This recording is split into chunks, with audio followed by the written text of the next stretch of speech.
Hey, greetings everybody. This is Kai from Techno Funk Boy. I have a giant stack of cards in my hand right here, and these were cards that actually came in Nintendo Power way back in the day, and I just found them, and so I want to tell you about them today.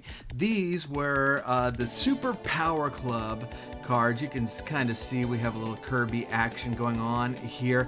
This was card number 1. I have a couple of copies of that, and I recently found these. I know I have all my Nintendo Power stuff here somewhere. I know I do, and every once in a while I come across some of it. So I wanted to tell you about these cards today. This started back in issue number 41 of Nintendo Power. The year was 1992, and there was this concept that they started up called the Super Power Club. Now, this wasn't like this crazy exclusive club or something that only I knew about. If you subscribed to Nintendo Power, you were part of the club.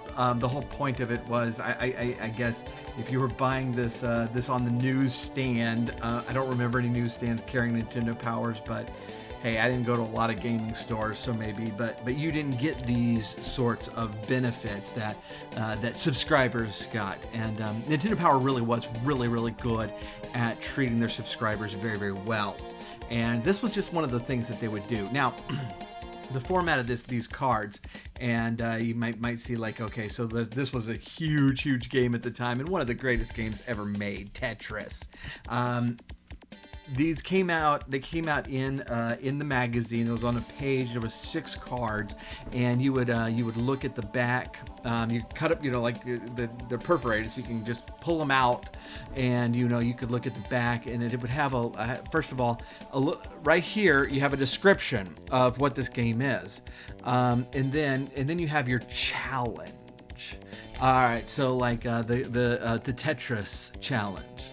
How many Tetrises, remember the Tetris was, if you get all 4 lines out at the same time, how many Tetrises can you make without scoring any single, double, or triple lines? For novice, it's 5. Intermediate, 7. Pro is 10. Then, at the very bottom, it would have a little bit more of the system. Now, these were pretty cool. They were actually color-coded for the system itself. Now, the first several that I have here are all purple. The purple were Game Boy. If you grabbed one of the red ones, like here's one for Dragon Warrior 3, the red ones were NES. And let's see a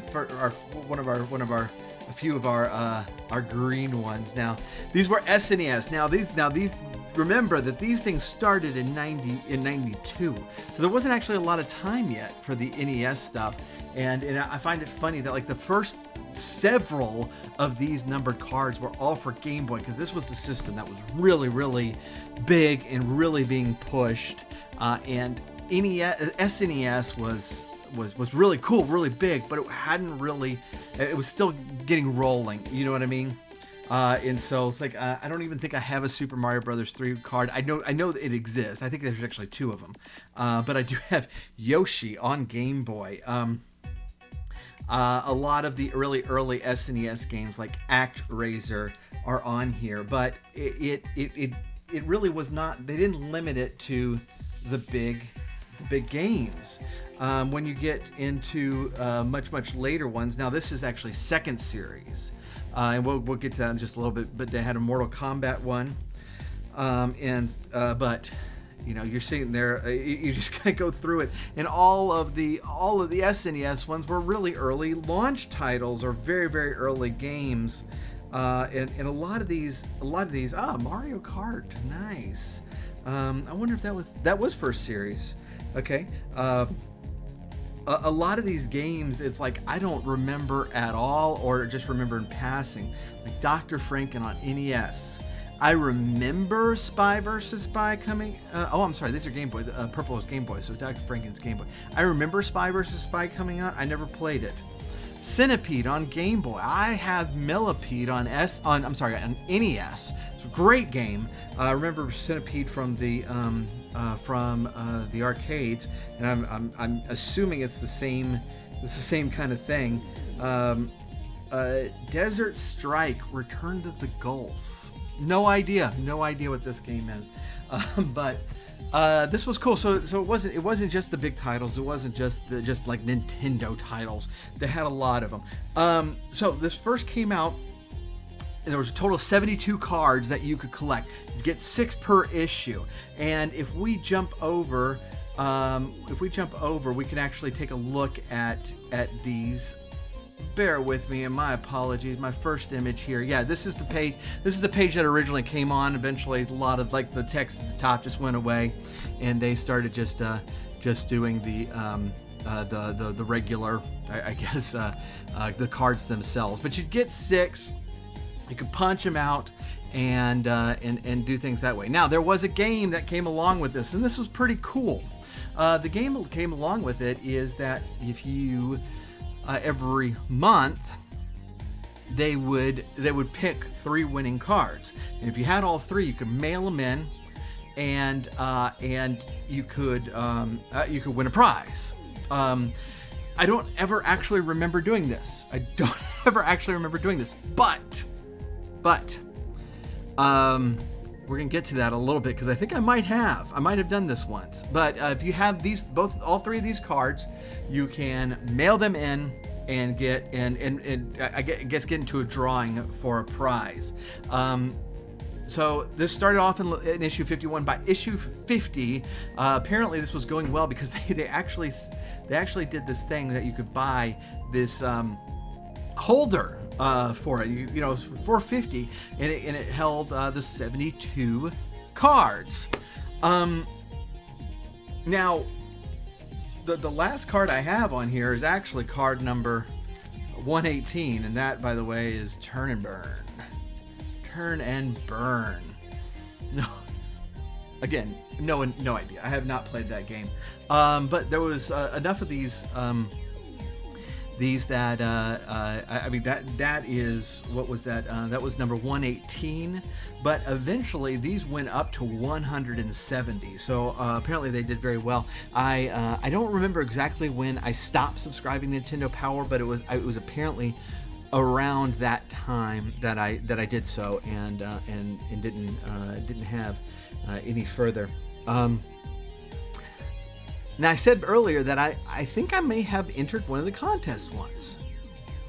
And the reason I say that is because when I found these, and you can see kind of the shine on them, that's because I went and I got a pack of 100 of the little plastic sleeves for these to go in. Now, I mean, these aren't worth a ridiculous amount, but I do think they're pretty cool, and I wanted to be able to show people them without just destroying them over time, and so I got a pack of 100 of the sleeves, and used those, and I used them all except one, which seems to indicate that I have 99 cards. Now, for those of you who are quick on math, 99 does not divide into 6 with a whole number. It does for 102.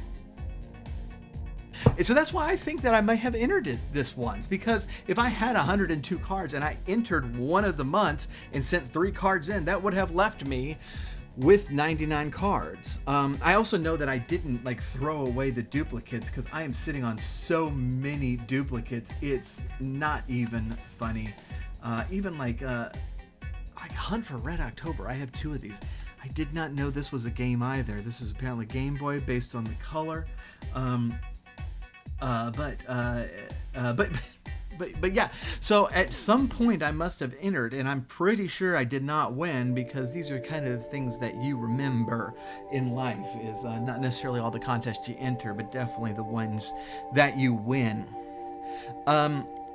So at a certain point, they actually offered a complete set that you could just buy for $5. This is not something that I did, obviously. I probably would have bought the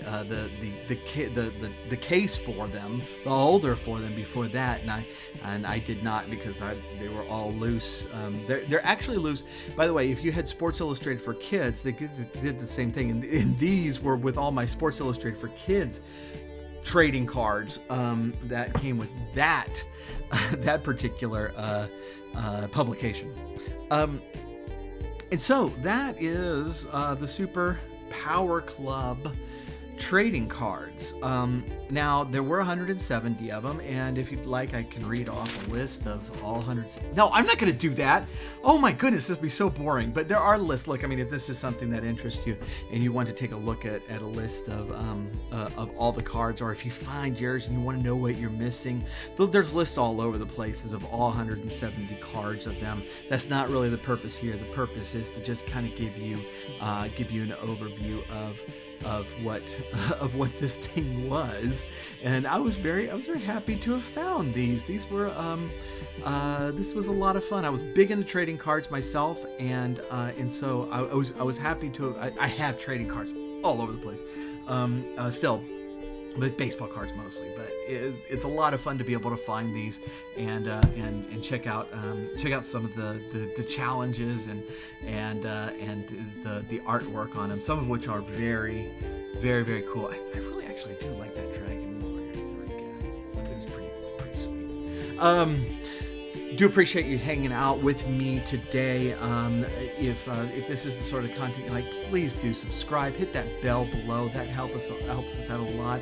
I did want to try this because I wanted to see if doing this helps, because the big channels that I follow all do this, and so we're new. You know, I'm relatively new channel. I'm really trying to build content, build a community here, and so I'm going to say this one time: smash that subscribe button. Did that work? Did you? Is that the magic words? I don't know, but yeah, if you would, please do hit that subscribe button. Throw a comment down below. That does help the algorithm, help me get noticed more, and share with friends. Really do appreciate you hanging out, and we will catch you next time.